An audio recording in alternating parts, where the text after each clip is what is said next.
Hey folks, just a heads up for upcoming live events as part of the Spooky Spectacular. We'll be doing a live stream and live recording event at Arcana in Durham, North Carolina on September 29th. Charlie will be at the Abbeville Upstate Spirit Conference in Abbeville, South Carolina. I'll be at Splatterflix in Durham at the Carolina Theater. And beyond spooky season, we'll both be at Retcon in Cary in February of 2023. There are links to all of those and more information in the show notes to this episode. Thanks a lot.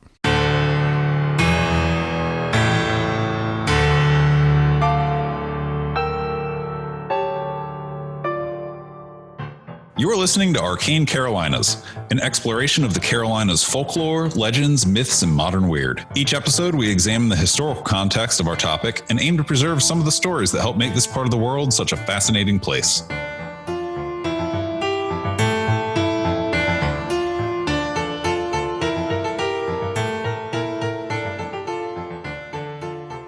Hello and welcome to Arcane Destinations, a spin-off mini-series of Arcane Carolinas, a show dedicated to exploring folklore, legends, myths, and modern weird stories out of the Carolinas. Arcane Destinations is a spin-off because we realized that we were getting emails from listeners from all around the country, and they were giving us stories about where they were from, and covering other states on a show called Arcane Carolinas felt a little silly.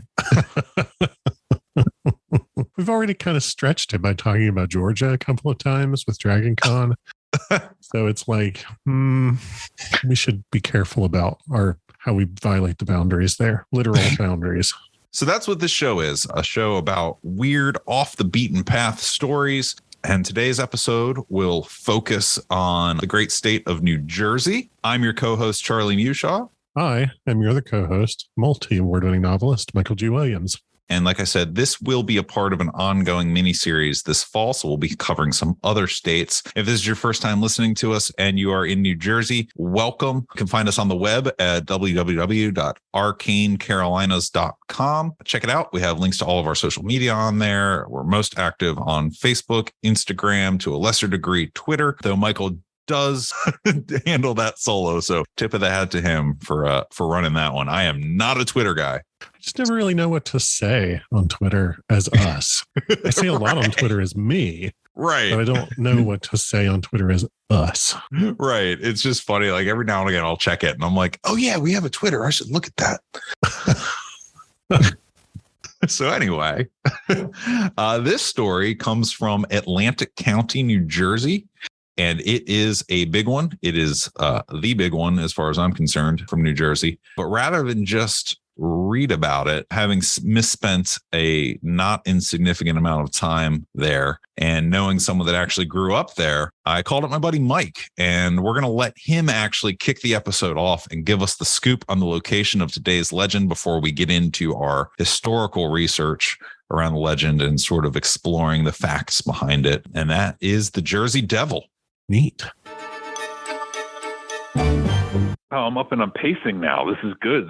I'm walking because I'm on the phone for this very first Arcane Destinations interview with an expert local source. There will likely have been an intro recorded before this, but I'm going to say it again anyway. Today we're talking with a local expert on the Jersey Devil, my buddy, Mike. Hey, expert. Use it at your own peril. But yes, native of the mysterious Pine Barrens, as they say, proud to be a piney from my head down to my hiney. Wow. Even though in the Pine Barrens, I would be considered the absolute furthest thing from a piney you could find. Is a piney like a New Jersey equivalent to, say, a hillbilly, maybe? Yeah. Not a New Jersey equivalent, a Pine Barrens equivalent. Okay. Yeah, hillbilly, redneck, good old boy, however you want to say it. You know, lots of flannel, lots of trucks, lots of hunting, living off the land. But, you know, pineys are good people. To make a pun that only pineys would ever understand, they'll give you the Carhartt off their back. Yeah, Yeah, I have a little bit of experience with New Jersey. I used to kick around the southern part of the state 22 years ago for arcade game auctions. I would go to Cherry Hill, right over the bridge. I'd kick around Cherry Hill, Mount Laurel. And then, obviously I've been to Atlantic City and Asbury Park, but never really spent much time around the Pine Barrens. There's really not, unless you know where to go and what you're doing, it's not a place you stumble upon. It's a beautiful place. The forest is amazing. The land is amazing. The animals, are amazing. But it's not something you would say, I have to go to the Pine Barrens to do this thing. Because mostly it's just nothing. There's just nothing there. It's in the name, really. It's barren. It's barren, yeah. And it's just millions upon millions of acres of woods. And I grew up at the town at the very eastern edge of the Pine Barrens, right? The only thing between the Pine Barrens and the ocean was the town I grew up in. So everything west of us, basically my backyard for my whole, childhood was just endless sea of woods with these tiny little podunk forest towns and remnants of forest towns. And you guys would love it there. The John McPhee book, The Pine Barrens, is one of my favorite books. There's a lot of history, but it's not, a lot of it's not documented history. But anyway, yeah, there's not a lot going on there, which is why I literally moved out the day I graduated from high school. The day after I said, I'm heading to Philadelphia, I'm going to college. College doesn't start for 2 more months. I said, I'm out of here. Yeah. Well, cool. So we're going to talk about the Jersey Devil, not the Devils, not the hockey team, but the proper lore, which I'm roughly familiar with. I have not done the episode research yet. That will eventually be an appendix to this conversation, but I did that on purpose because I want to hear from you. I want to hear the legend from you, not the TV version or the Weekly World News version. I want to hear it from you before I start digging into other sources. You're our primary source thus far. And so you guys know, and maybe this adds some credence or pokes holes in your entire premise here. I didn't do any research either. So what I'm telling you is what I know from what I've heard growing up just a few short miles away from the very place. We don't call him the Jersey Devil. That's the very first and most important thing to note. Where I come from, he's known as Jimmy Leeds. And he was born at a place called Leeds Point, which is further south. So I come from a town called Little Egg Harbor. Not to be confused with Egg Harbor. If people listening know the Jersey Shore, Egg Harbor is further south. Little Egg Harbor is Tuckerton, Pinelands Regional High School, hence the Pine Barrens. It's across the bay from the very southern tip of Long Beach Island, and it's about halfway between Atlantic City and Asbury Park. Leeds Point. Oh, then I have driven through there. Through Tuckerton? Yeah, probably at some point. Yeah, if you were on the from Asbury Park, yeah. Yeah, okay. You wouldn't know it. There's an exit on the Garden State Parkway, but I've met people in my life who grew up in Manahawk, which is one town over, and they're like, "Where Tuckerton? Where's that?" I'm like, "It's 6 miles away." Yeah, dude. Okay. I have definitely driven from Asbury to Atlantic City. Yeah, and right before you get to Atlantic City, right before you hit the Mullica River, which is kind of like what divides Ocean County, Burlington County, is Tuckerton. Yeah, Little Egg Harbor, which is, I guess, the quote unquote bigger town, but bigger is relative. And yeah, it's right at the edge of Bass River State Forest, which is a huge forest, which is all part of it's all the Pine Barrens. And once you cross the Mullica, you get into, I believe that's Atlantic County. Once you cross the Mullica River, I believe you're in Atlantic County, but that's when you get towards Atlantic City, Port Richmond. And in between there's a little town. It's just north of a town called Absecon, which people who aren't from there look at a map, they call it Absecon. But Absecon Absecon is basically the first town across the marshes from Atlantic City. So Atlantic City is kind of on a barrier island. And then just north of that is Leeds Point. And that is where, the legend tells us that Jimmy Leeds was born. And he was the 13th child of Mrs. Leeds. When she was pregnant, when she found out she was pregnant, and this, I guess, was, 1700s, maybe earlier. The Leeds name comes from Leeds in England, the city of Leeds. And there's some connection between Philadelphia. Somebody wrote an almanac or something. Anyway, Mother Leeds found out that she was pregnant for the 13th time. No woman wants to be pregnant. Right. I don't want to be a father 13 times. I can't imagine that a woman wants to be a mother 13 times. Yeah. Anyway, so Mrs. Leeds, Mother Leeds, cursed her unborn child. And she said, devil, devil, devil. And I just said that 3 times. I don't know if it's a Bloody Mary situation. I don't know if it's 3, devil, devil, devil.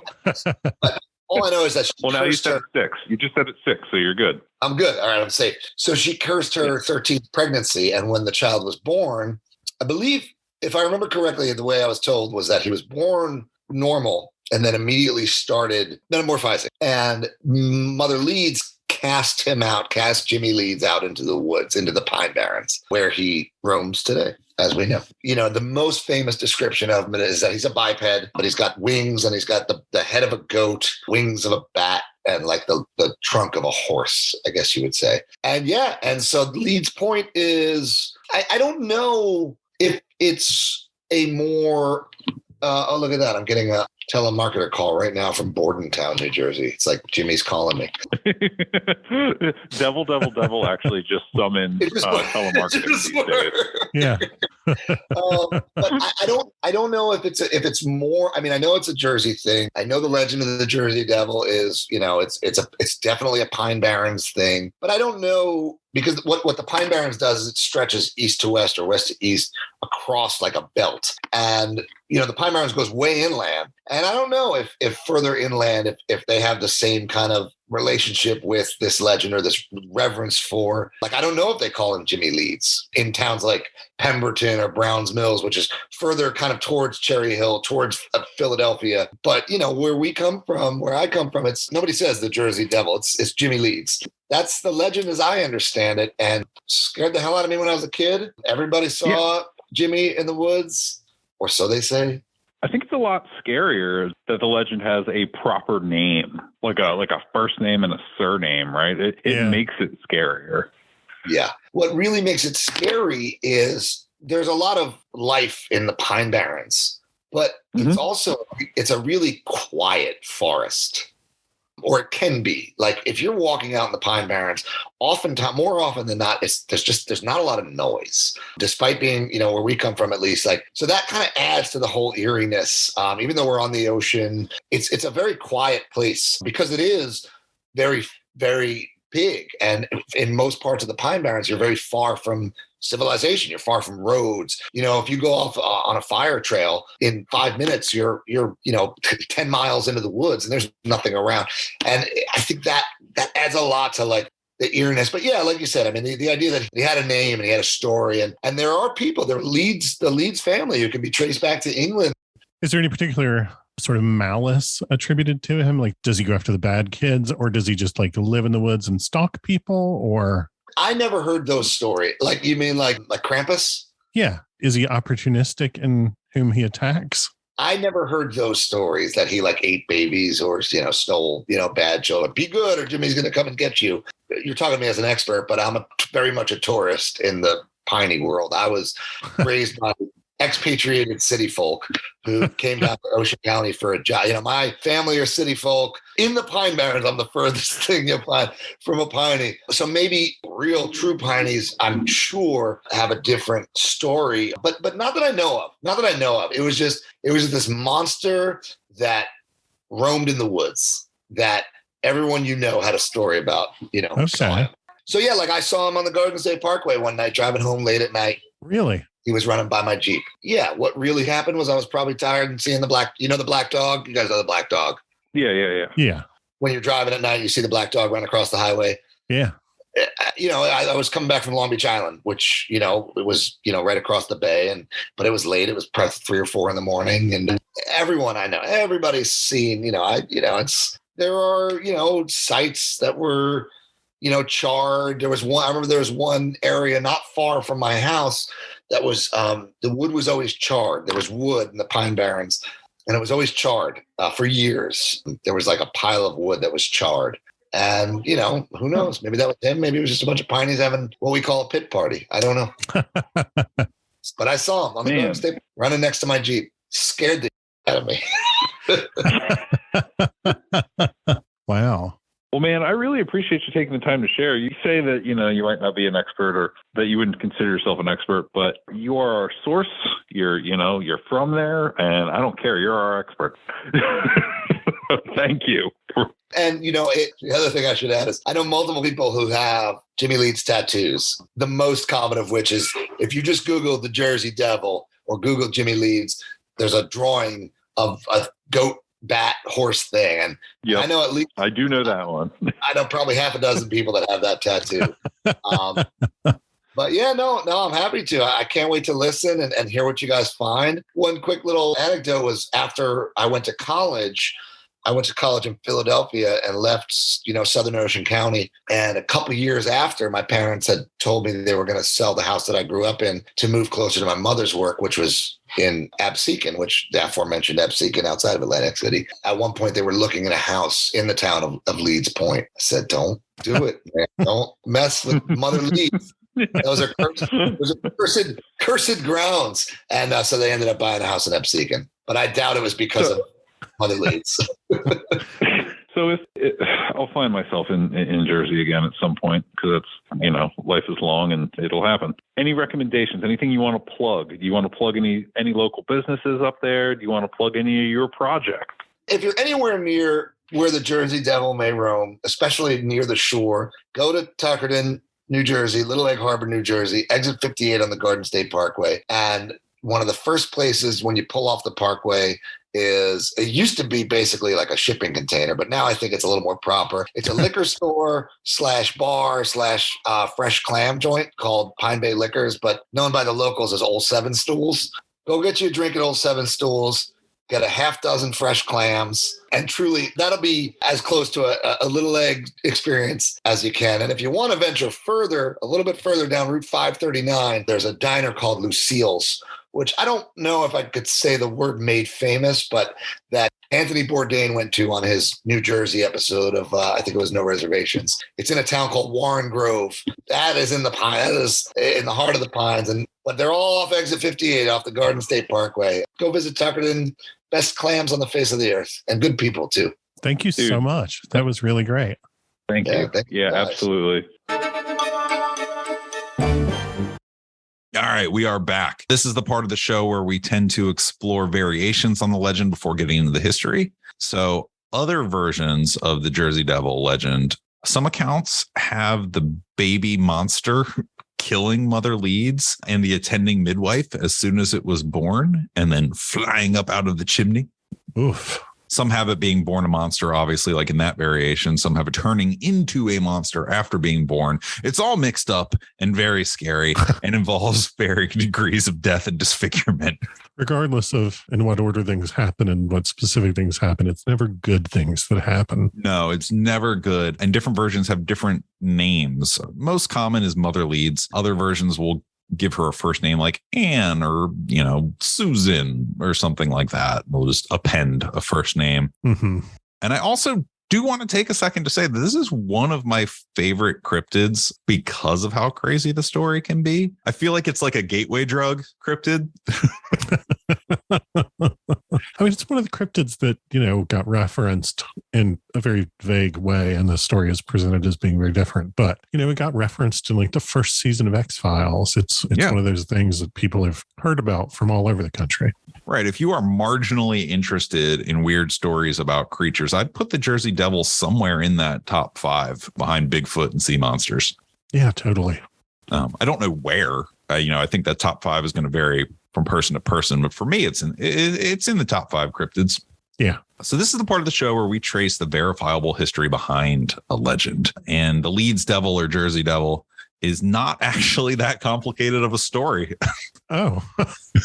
Yeah, there are a lot of records that exist to support the history behind the legend, including ship's logs, christening records, birth and death records, wills. And I think it has a lot to do with the prominence of the Leeds family. Obviously, my facial expression does not make for great radio, but when you said there's a lot of history here to back this up, then I immediately kind of pulled back like, wait, that is not what I expected to hear. I expected to hear that there's a 0 that can be confirmed. Nope. Let's go back to 1651 in Essex, England, where Daniel Leeds was born. Okay. This is corroborated by church christening records from the UK. There are a couple different conflicting reports. You can find blogs that'll say like, he was from here, he was from there. But there are actual UK christening records that you can find that where it has, like Daniel Leeds born here, christened on this day. Wow. But not much else is on record about his life prior to moving to North America, except that it is believed that he had married at a young age and his wife died. So he hopped on a ship bound for New Jersey, what we now call New Jersey. Yeah. The ship was called the Shield, and it landed in Burlington, New Jersey on November 10th of 1678. Another fun fact about the Shield is it is credited widely as the first English vessel to ascend the Delaware River. Okay. All right. They apparently disembarked on the ice, like the river was frozen at the time, and got out. We've arrived. Wonderful Burlington, New Jersey. You have to feel for the guy though, widowed at 27, something like that. Yeah. And of course he's kind of just wants to reboot his life completely. And what better way to do that than to just jump on a ship and move to the colonies? The new world was jumping off, son. Yeah. Got to get in on that new world life. So he was well connected with the crown, and he was appointed Surveyor General of the province of West Jersey in 1682.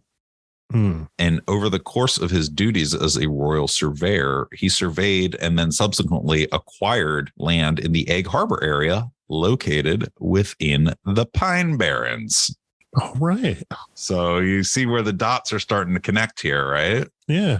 The land would later be inherited by Leeds' sons and family and is now known as Leeds Point, which is what Mike told us in the interview. And one of the areas in the Pine Barrens most associated with the Jersey Devil or Leeds Devil, depending on your take, being a non-New Jerseyan, I call it the Jersey Devil. But I do want to take a minute to talk about his family life because I mentioned his kids. This guy wound up being married a total of 4 times. Wow. Yeah. His first wife, again, died in England, married young. She died. Not a lot known. But his second wife, we have a name, and that's Anne. And she died in childbirth. And both the baby and the mother were lost, according to what I read, which is tragedy seems to follow this guy. His third wife, Dorothy, had 8 children on record with him. Dang. And some accounts have her giving birth to a 9th, though I couldn't back that up. So not far off from the Mother Leeds tale. The number doesn't line up, but there's that whole had this many kids and then the last one disappeared. Yeah. Very, very interesting to see the ways that history overlaps the legend.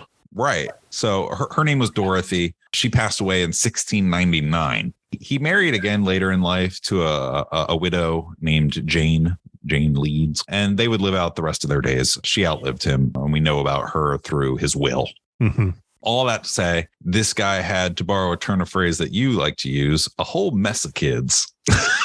I was thinking gosh, surely there's a point where you start thinking, this is enough. Well, you need to field a soccer team. Okay. Got to pass the time in 17th century New Jersey. As was the style in the day. We had 42 children.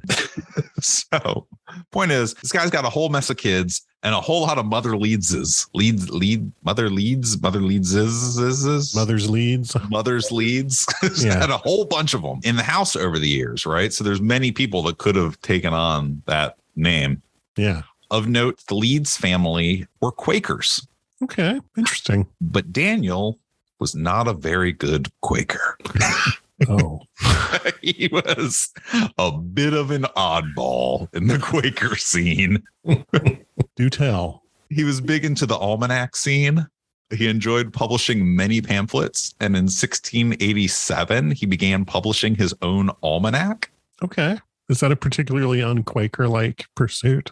Well, in it, he contained, among other things, astrological writings and symbols. Oh. Yes. So this did not sit well with the Quakers. Mm-hmm. And they deemed it too pagan and too inappropriate. And at a quarterly regional meeting of the Quakers in Philadelphia, it was recorded, and this is a quote, "In imitation of the almanacs published in England, Daniel has added some light, foolish, and unsavory paragraphs, which gave great uneasiness and offense." Wow. Light, foolish. What was it? light, foolish, and unsavory paragraphs. And unsavory paragraphs. I'm going to say, as a writer, you can't pay for a review like that. That kind of review is just gold. It is money in the bank. So I'm just picturing Dana Carvey's church lady reading that. Light, foolish, and unsavory. Mm-hmm. Gosh, I kind of really want that as like a tagline for something now. I don't know. I mean, that's pretty much our show. So Quakers, then the council or the meeting, whatever you call it, the convention of Quakers, they paid the publisher to have all remaining copies destroyed. Wow. They went to the publisher and they bought it out. I wonder if he still got his take. I don't know. That's a good question. He did get really mad about it. I mean, okay, so if somebody went to my publisher and said, I'm going to buy every copy that exists of Michael Williams's books, and in order to destroy them, A, I wouldn't mind that royalty check that quarter, but B, I would be like, okay, so how fast are we making more? Because these people need to get out of here. If they keep buying them, we'll keep making them. Also, I imagine that in like Quaker newspapers of the time, I don't know if they existed, if they were done in the style of like 1980s newspapers, there's like the astrology section, and the crossword and everything like that. And it's all like kind of in a row on the bottom of the same page. And I kind of want to imagine that every sign's horoscope is, you have sinned by reading this, turn yourself in. Libra, you have sinned by reading this, turn yourself in. Virgo, etc. Right. Ye old Quaker paper. It's like the astrology honeypot of the newspaper. Right. Got him. So he is understandably aggravated, and he breaks off from the group. Like, he leaves and says, I'm still going to do it. And so he keeps publishing his almanac, but also gets back into, we've covered this in other episodes, what is essentially an internet flame war without the internet, and starts publishing pamphlets, because that's what people did, right? If you had something to say, you made a pamphlet and you circulated your pamphlet. And he made anti-Quaker pamphlets. And also, this is curious, anti-William Penn pamphlets. Oh, interesting. Yeah. He said that William Penn was basically facilitating nefarious deeds by the Quakers. So he made this whole like political, religious flame war kick off via pamphlet. Yeah. I mean, Penn was a very well-known, probably the best known Quaker, and a prolific writer, and very involved in sort of developing religious thought. Mm-hmm. So, of course, seeing Penn found a colony literally next door, and being basically the most prominent Quaker on any continent at the time, he would see this as his worst enemies, hemming him in, not just hemming him in by like buying the farm next door, but hemming him in by buying like 300 miles in any direction next door. And he's taking a swing at a big name there. Yeah. This is like beyond, I didn't like what I got at Starbucks, so I'm going to tweet at the Starbucks CEO. This is like major public beef territory. So he has made enemies is the bottom line. That's what I'm driving at. He has made enemies at this point. He has publicly broken from the Quakers. He has taken to publicly slamming the Quakers via pamphlets, and even had the big man, William Penn, in his sights. So in response to his pamphlets, because, it is a flame war, a dude named Caleb Housset publishes a few about Leeds, including one titled Satan's Harbinger Encountered, His False News of a Trumpet Detected. Wow. So we're edging into devil territory. Yeah. I mean, this is like explicit mention of Satan. So yeah, so we are nudging further down the path towards like, okay, we've got Daniel Leeds, we've got the patriarch Leeds making religious enemies, and documents being published about him, tying him directly to the devil. So wild. It's just like, this is way more confirmation than I would have ever guessed. Me and Danny Leeds go way back. We're, chilling. Good dude. Solid guy. So anyway. The devil is a Danny Leeds stan. Yes. Big fan of Danielle. Yeah. So Danny continues to go his own way, and that's how I'm referring to him from here on in. In 1688, he publishes a book called The Temple of Wisdom. and in it puts together various writings from other authors to form his own personal theory on the origins of the universe. It's a book that covers a lot of different subjects. It includes angels, astrologies, devils. It's like Christian mysticism. Wow. Yeah. So this guy's in full on like John Donne territory. Yeah. So a lot of his writing draws on previously published work of Christian mystics and focuses on the nature of sin and redemption, and like what, how do you define what sin really is, and how do you define redemption, and that kind of thing. I love that this guy is trying to engage with these questions in a public, open way and trying to have a conversation. I don't know what his thoughts about them were, so I might think that it's all garbage, but I love that he was like somebody who said, I'm not going to just take what I'm told. I want to talk about this stuff and try to think it out, Yeah. He retires from the almanac game in 1716 and he passes it to his son, who has the most amazing name, Titan Leeds. Wow.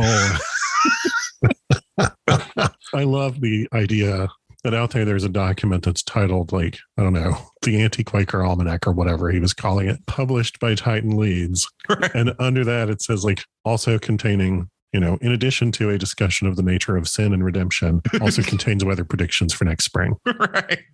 I love that somebody had a itty bitty baby and named it Titan. For real. Like, that's so great. I love it. Love everything about that. The modern equivalent, somebody has a baby, like, I'm going to name it Thunder Chonk. Little baby Thunder Chonk.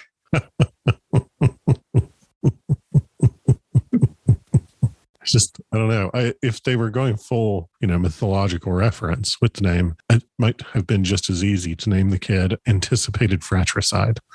What if he was small? My name's Titan. I mean, it is kind of a lot to live up to that he got that as a name. I imagine it would be difficult not to grow up with a kind of a chip on your shoulder. Roll call in class. Titan. Titan. Here. You. All right. Here you go, big guy. Oh, bless his heart. I have no idea the size or stature of Titan Leeds. He might have been a very large man. I don't know. Might have been. So Daniel dies in 1720. So Daniel dies 4 years later. Titan keeps it going. And in 1728, Titan decides to include the Leeds family crest on the front of the almanacs. And the Leeds family crest depicts a wyron, which, for anyone not familiar, it's like a bat-winged, dragon-like creature of legend that stands upright on two clawed feet. Okay. Just like the description of the Jersey Devil. Yeah. Yes. So it's literally their family crest.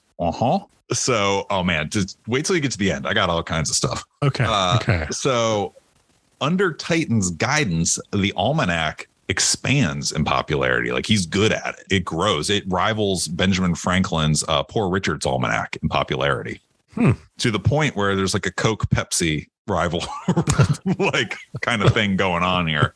And in 1733, Benjamin Franklin, being Benjamin Franklin, hilariously used astrology in his almanac to predict Titan Leeds' death on October of that same year. Gosh. And he did it as a joke at his competitor's expense. Like, okay, I'm dating myself here, but in like the 80s and 90s, you had like Cracked Magazine and Mad Magazine, right? Okay, yeah. And every now and again, the little blonde-haired guy that wore the hat from Cracked would, like, be in a cartoon with somebody that looked like Alfred E. Newman. Like, it was a friendly rivalry, right? Like, they're competitive rivals, but whatever. Franklin meant it as a joke. Titan Leeds did not find it funny. Oh. Yeah. Was not amused and published a public rebuke of Franklin, calling him a fool and a liar. What'd I say about growing up with a chip on his shoulder? Yeah. So Benjamin Franklin, being awesome in the next edition, wrote that Titan Leeds had in fact died in accordance with the earlier prediction, and thus was writing his almanacs as a ghost, acting from beyond the grave to haunt Franklin. And he continued to include things about Titan Leeds being a ghost even after his actual death. Titan died in 1738, and Franklin just keeps punching. and including bits in Poor Richard's Almanac about Titan Leeds. Oh my gosh. Haunting. That's really funny. It's amazing. I love it. That's like super funny. So Daniel Leeds had a reputation, before he passed away as a mystic or an occultist. He had a pro-monarchy stance in the largely anti-monarchy portion of southern New Jersey. Ben Franklin describes his son as a ghost. The inclusion of the wiring on the almanac's cover, all of this starts to fit together that like it either started or contributed to the local folk legend, the Leeds Devil, like haunting the Pine Barrens. Yeah. I mean, like this all has to be connected to the legend. Like there's just no way. There'd be too many coincidences. Here's the thing, though. Leeds Devil sightings don't start being reported until after Titan Leeds is dead. Okay. According to legend. So basically, that means I couldn't find a verifiable source on this. This is reported widely across the internet and in a couple of books, but I couldn't find any that I really liked to nail this down as fact, but I'm going to include it. Stephen Decatur, Commodore Stephen Decatur, American naval hero, was in Hanover Millworks inspecting cannonballs, as one does. You have to make sure that they're not going to like blow up when you stack them on the deck of the ship. Right. Sighted a flying creature, an unknown flying creature believed to be a Leeds Devil, and shot a cannonball at it with no effect. And when was that? That's the thing. Nobody gives a date. Ah, okay. And Decatur died in 1820 in a duel, which kind of hilariously, he didn't tell his wife he was participating in. Oh, it was a real going down to the corner to get some smokes and then not coming back. Well, you always leave a note. Right. So it would have been prior to 1820. And again, this is repeated on the internet in a couple books, but nobody can give a date, which makes me think like, yeah, it's a little, it's at least unverifiable. Yeah. But in 1820, Joseph Bonaparte, older brother of Napoleon, who I assume was bigger than Napoleon, just to bring it back to Titan. You just casually drop older brother of Napoleon is connected to this. Older brother of Napoleon is connected to this. Joey B. So Joseph Bonaparte, older brother of Napoleon, claimed to have seen the Jersey Devil while hunting on his Bordentown estate. I'm learning a lot in that sentence. Specifically, Napoleon's big brother lived in New Jersey. At least owned land there. Okay. Well, all right. And like went there and did life activities there. Yeah. I ask because there was, during the colonial era, there was a ton of absentee land speculation in the colonies. And so there were people, rich people in Europe would buy and then trade deeds, often illegally, to each other in like deed markets that were located in Europe between people who had never been here, would never see the land. Sometimes the land didn't exist. Sometimes the land was the side of a mountain. And so I'm just fascinated to hear that, like, A, he owned land, and B, he actually like came here and did stuff on it. Yeah, no, that land stuff that you're talking about, you've mentioned that in other episodes. To me, it strikes me as playing Monopoly with real money. Oh, totally. Similar to a North Carolina legend, just to plug an earlier episode we did here of the Beast of Bladenboro. In 1840, the Jersey Devil was blamed for several livestock killings, and attacks occurred again in 1841. That were attributed. So very Beast of Bladenboro-ish. Yeah. There is something that I absolutely want to debunk, and that is the regional panic surrounding the Jersey Devil from 1909 between January 16th to 23rd. You'll find reports where there are like gangs of people taking to hunting the beast after a number of sightings. And the sightings have a wide geographical range. They, start New Jersey, go across the Delaware River over into Pennsylvania. There is no concrete evidence about this particular week of sightings that anything actually occurred. It's widely chalked up as mass hysteria. One newspaper would run a story. The next newspaper, the town over, would run it with a little extra flavor. The next one would run it with a little extra flavor. Till next thing you know, the police officers are getting in a shootout with the Jersey Devil, and it's not hurt at all, and it's somehow escaped. But like, that's it. Like, that's the story. There's no one named in it. There's no concrete locate. Like, it's mass hysteria. Yeah, that also is very Beast of Bladenboro in some ways.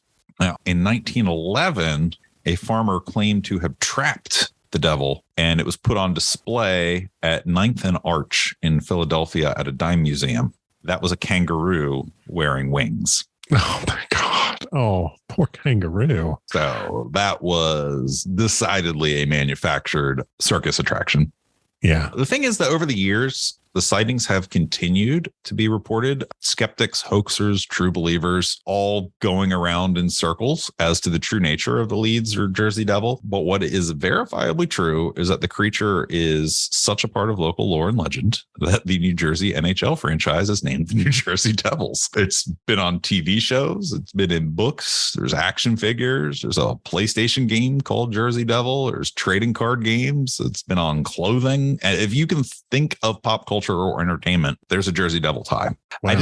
I think it's an amazing piece of supernatural and cryptid lore. Sightings continue to be reported. Again, it goes around in circles, right? So you've got like true believers and people that will experience something and say like, no, I saw something. And then you've got hoaxers, unfortunately, which will be like, look, footprints. And then it turns out that it's totally fake. But people see things, people experience things, and it's a real gateway monster into the world of the weird. Huh. And if this is your first time listening to us, I know that we are probably being listened to for the first time for some people from out of state. This is the part of the episode where we share our takes on what might be behind the legend from a more fantastical approach. And we kind of throw out some hypotheses. So I'll go first. Yeah, go for it. Because I am really into this one. And I think that Daniel and Titan Leeds were absolutely unwitting contributors to this legend. Oh, yeah. Gosh.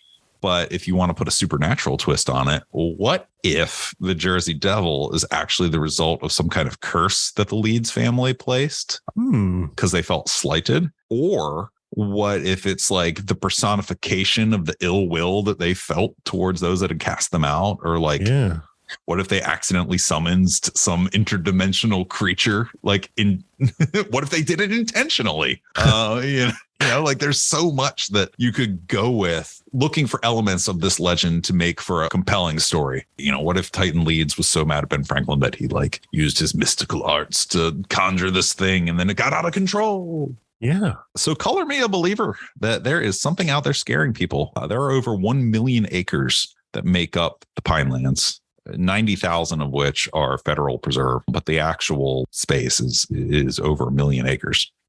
Wow. I'm so glad we've gotten to the what if portion because throughout this, I have been thinking, gosh, I really would love to use this in a book sometime. If I were going to use it in a book, then this is what the story would be. Old man Leeds has left the almanac business to his son, Titan. And Titan has this rival, Ben Franklin. And Ben Franklin has a very high profile life, to put it mildly. And he's got to think, I've got to do something to get a leg up. And he's put himself at odds with everybody around him. He's on the outs with the Quakers that are the church that his father grew up in. He's put himself at odds with the community around himself by being a royalist, a Tory, at a time when there was not a lot of that sentiment going around. He's put himself at odds with the people who have established literally the colony across the river. You know, by the mid-18th century, there was plenty of public sentiment against the crown. It took a while for it to build into the Revolutionary War, but it was clear that sooner or later something was going to happen. The colonies were really starting to turn into a political powder keg. And he's put himself at odds, knowing every time he looks around, history from his perspective is going the wrong direction, you know, and the trends are all headed in the wrong direction. And at that point, really all he's got is this almanac. And what is the almanac ultimately but a tool for predicting the future? And he's trying to shape a future that he wishes is different from the one that he sees unfolding. So he cuts a deal with the first monster that he's able to summon up or encounters out in the Pine Barrens or whatever the nature of it, whether it's demonic, natural, I don't know, but there's some power out there that he agrees to a set of terms with in return for at least having some business success. And if people read my almanac, then at least maybe I can do something to try to influence their thinking in the future. Ben Franklin would, of course, have cottoned to this early on, and so would be trying to kind of do the same thing, where you're kind of trying to do a form of sympathetic magic, where you write an almanac entry to predict someone's death, things like that. You're trying to sort of like reverse the wheel on fortune telling and doing like fortune creating. And it doesn't work, obviously, because whatever power Titan has signed on with is more powerful than that, is able to protect him from it. But the cost is that at the end of 5 years, Titan has to surrender his body and soul to this thing. And this thing turns him into the Jersey Devil and tells him you loved this place so much and you want to antagonize all the people in it so much that you get to spend eternity doing that, my little friend. And that's how the Jersey Devil is born. Oh, I love that. Oh, man, that would make for an awesome show or book or story or what have you. Maybe I'll write a short story with that. I wouldn't have to do a ton of research for that. I don't know. We'll see. You can have my notes. Anyway, that is awesome and way more thought out than my what is this or what is that? I would not say that. That's just the way that my brain works. But yeah, thanks for listening. That's it. That's Arcane Destinations covering the Jersey Devil. I do want to take a second to acknowledge that there are so many cool pieces of folklore, legends, and modern weird in New Jersey that, you know, I would be remiss to not mention the book, the zine. I think they even had a TV show at one point, Weird New Jersey, that has been going for decades at this point. Started as a zine, and definitely as a young man bought the book at, I think Barnes and Noble published it, bought the book. It was great. They wound up having a spinoff, and they wound up doing every state, I think, because I have their Weird North Carolina book. It's by the same guys. Oh, yeah. Okay. Yeah. So I just want to take a second to acknowledge them because they are an excellent source for fun stories, whatever state you live in, because like I said, they have covered more than one state. So check them out. Weird New Jersey. Yeah. I guess I'm a believer. I don't really know. I don't have a strong pro or con opinion in terms of belief in the Jersey Devil, but clearly there is a place in the mind, in sort of the collective mind, for whatever this thing is that people are seeing, or whatever things people are seeing, and they're considering it to be that. And I do think that the vast majority of the time when people report stuff, they've actually seen something. They don't know what it is, and it might not be what they say it is, not because they're lying about it, but because, you know, we just don't have a perfect understanding. But generally speaking, my instinct is to believe experiencers. So yeah, I absolutely believe that people are out there getting scared by something. And to your point, you know, it might not be a creature that looks exactly like the tattoo that Mike described in the interview, but they're getting scared by something. Yeah. And also, like, special thanks to Mike for being willing to talk to us. Yeah, absolutely. Hope you enjoyed it. If you did, we've got a whole bunch of other episodes of the same sort of flavor. We hope you'll stick around and learn a little bit about North and South Carolina. Yeah, go check out our back catalog. And if I have any advice for anybody who is new to the show, start from the beginning, because occasionally we reference earlier episodes. So play us off. Thanks for listening.